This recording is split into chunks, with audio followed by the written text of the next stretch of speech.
These pictures very much tell you India's COVID-19 story. From the first wave to a period of relative calm to now what experts are calling a deadly second wave.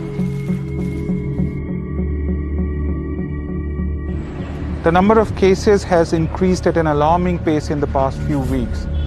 The number of deaths has also been rising consistently.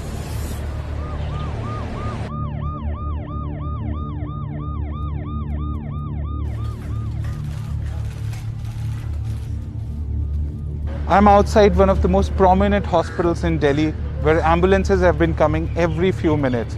The scenes are not very different in other cities like Mumbai and Bangalore. But not every patient who comes gets a bed straight away. And that is causing massive anxiety to patients and their families.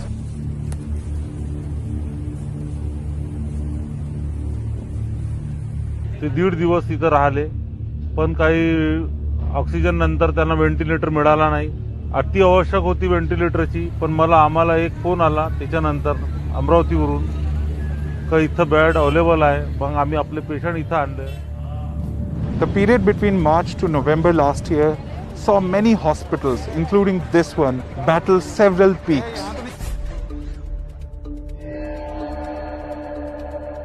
Then came a significant drop in cases. Businesses started functioning, markets became crowded, airport and railway traffic also saw a huge jump.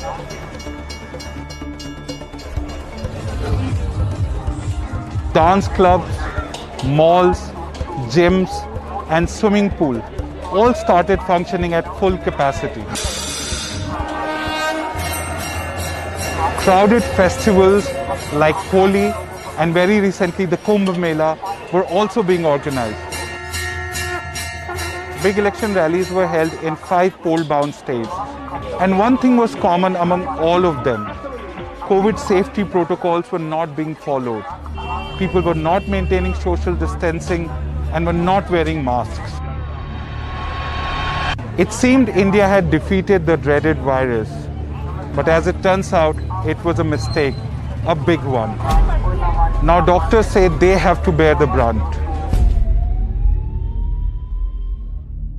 You reach the hospital and it is absolute pandemonium. Patients, oxygen saturations dropping, patients getting ventilated, your juniors calling you to be in the ICU at that point in time. And inside the COVID ICU, it's a completely, it's a mind-boggling scenario at times, especially at the peaks of the pandemic.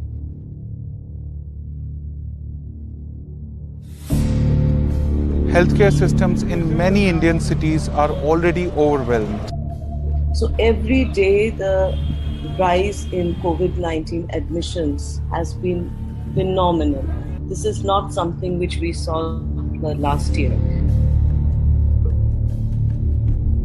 Reports about shortage of life-saving drugs, ICU beds and oxygen have started to come from across the country.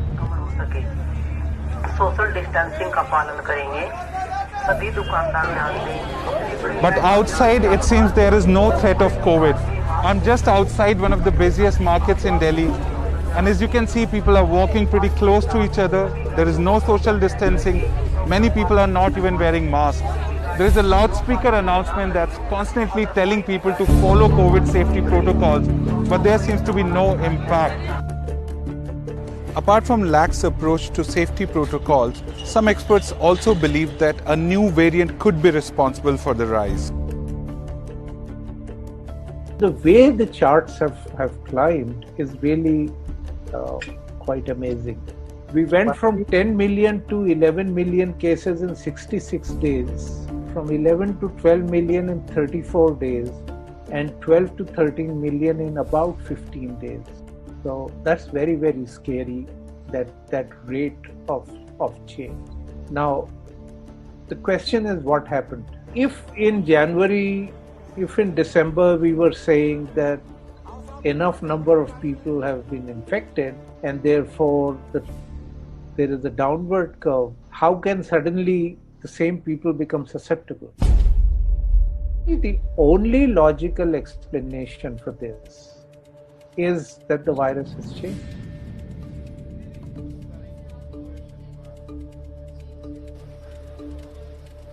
Experts say time is running out and India needs to take some stringent, urgent action to halt the spread.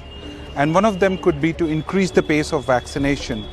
The country has so far administered about 100 million doses, but the pace further needs to pick up. If we deploy vaccines at a large enough rate, then we will start shifting the pandemic. And there is scientific evidence for it. If you look at Israel, if you look at UK, the experience there shows that if you get roughly 40% of your population vaccinated, then you bring the pandemic almost to the baseline. Unfortunately, we are very far away. Some experts also believe that a limited lockdown could also help in halting the spread. But lockdowns are a tricky business in India. A harsh lockdown like the one we saw last year makes millions of people jobless overnight. So what is the way out? Is it too late to halt the spread? Well, experts believe a mix of strategies could help. Limited lockdowns, ramping up the pace of vaccination, and strict adherence to safety protocols could help in slowing down the pace. But if that doesn't happen, healthcare workers believe they are going to find it much harder to cope with the wave this time.